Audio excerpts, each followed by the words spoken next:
بسم الله الرحمن الرحيم. ندخل اليوم في المسألة 16 بعد 100 116 مسألة في قوله تعالى قل إنما يوحى إلي أنما إلهكم إله واحد فهل أنتم مسلمون.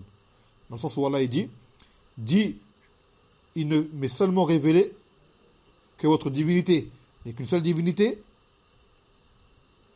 Alors est-ce que vous lui êtes soumis? Même est-ce que vous lui êtes soumis? Verset 108, Surat Al-Anbiya.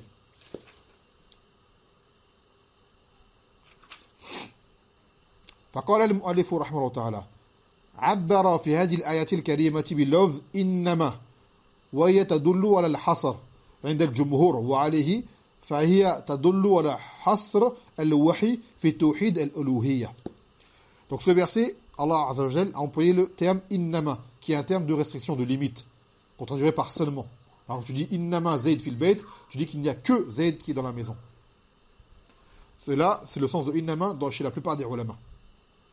Donc cela veut dire quoi? Que Allah n'aura révélé à Mohammed seulement, la seule chose qu'il aura révélé, c'est le tawhid al-uluhiyya. C'est tout. Qu'il ne lui a rien révélé d'autre. قال وقد جاءت آية أخرى تدل على أنه أوحي إليه غير ذلك كقوله تعالى قل أوحي إلي أنه استمع نفر من الجن. Et pourtant d'autres versets sont venus démontrer que le Nabi sallallahu alayhi wa sallam a reçu une révélation sur d'autres choses que al-uluhiyya. D'autres choses lui ont été révélées. Comme par exemple dans le sens où Allah dit qu'il m'a été révélé qu'un groupe de djinns ont écouté ma parole, c'est-à-dire le Coran. Surat al-Jinn, verset 1. وَقَوْلِهِ تِلْكَ مِنْ أَنْبَاءِ الْغَيْبِ نُوحِيهَا إِلَيْكَ. Cela fait partie des choses de l'invisible que nous te révélons. Surat Hud, verset 49. وَقَوْلِهِ نَحْنُ نَقُصُّ عَلَيْكَ أَحْسَنَ الْقَصَصِ بِمَا أَوْحَيْنَا إِلَيْكَ. Et nous te citons aujourd'hui les meilleures histoires parmi ceux que nous t'avons révélés. Surat Yusuf, verset 3. Donc là, d'autres versets sont venus montrer que le Nabi sallallahu alayhi wa sallam a reçu une révélation plus large que Tawhid al-Uluhiyya. قال والجواب أن حصر الوحي في التوحيد الألوهية حصر له في أصله الأعظم الذي يرجع إليه جميع الفروع لأن شرائع كل الأنبياء داخلة في ضمن لا إله إلا الله.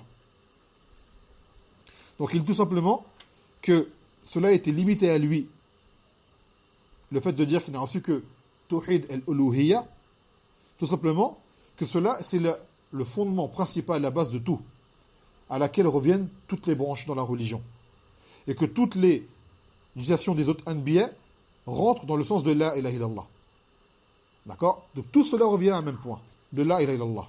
لأن معناها خلع كل الأنداد سوى الله في جميع أنواع العبادات وإفراد الله بجميع أنواع العبادات فيدخل في ذلك جميع الأوامر والنواهي القولية والفعلية والاعتقادية. Car son sens de la ilaha illallah, c'est le fait d'enlever tout égal à Allah Azza wa Jal. Et que toutes les formes d'adoration ne reviennent que à Allah Azza wa Jal. Et que toute forme d'adoration ne revient que à lui. Et cela rentre dedans, qu'est-ce qui rentre dans ces adorations? Toute interdiction et tout ordre. Qui concerne les paroles, que ce soit les actes ou les croyances. D'accord? Donc tout cela rentre dans quoi? Dans des choses que Allah Azza wa Jal a inspirées à son prophète sallallahu alayhi wa sallam. Donc tout cela revient à quoi? À la ilaha illallah, qui revient à lui-même à quoi? Au fait que Allah Azza wa Jal est une seule divinité, c'est-à-dire qui mérite d'être adoré. Donc il n'y a pas de contradiction. Que ce que Allah a révélé à son prophète qui est une seule divinité, toutes les autres choses sont comprises là-dedans. En fait, c'est un kalam a'am qui lui-même après a des tafasil par la suite, un détail par la suite.